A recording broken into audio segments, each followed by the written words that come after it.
Hi, I'm John Larmer, and I'm the author of a book called Teaching Civics Today, the iCivics Approach to Classroom Innovation and Student Engagement, from Teacher Created Materials in partnership with iCivics. I'm a former high school government and history teacher.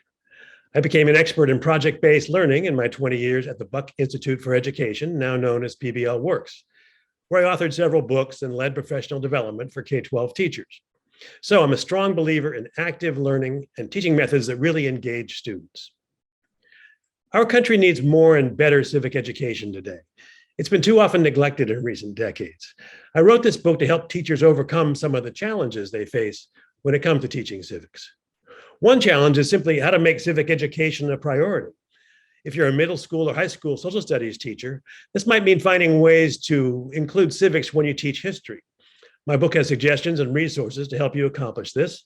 For example, if you ask students to do a research assignment, you can also teach the skill of information literacy, how to tell good information from what you find from unreliable or biased sources. This is a hugely important skill for citizens in our democracy today.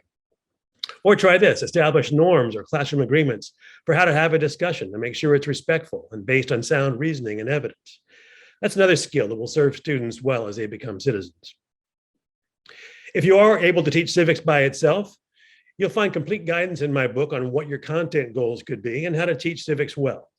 I emphasize using active learning strategies along with strong knowledge building materials. For example, practice democracy in the classroom, involve students in decision-making, sharing their ideas, and engaging in civil discourse.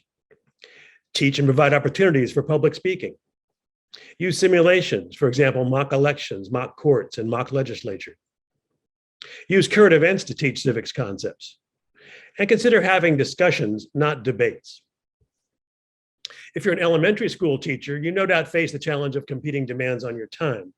Building students' literacy skills is probably job number one for you.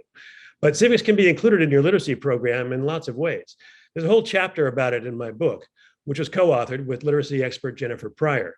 We talk about how civics can help you teach English language arts standards, using fiction and nonfiction text that connects to civics, teaching reading strategies when students engage in civics-related text, and how civics provides opportunities for authentic writing, research, and speaking and listening skills. We include tips for secondary teachers too on how to teach literacy when you teach civics and history.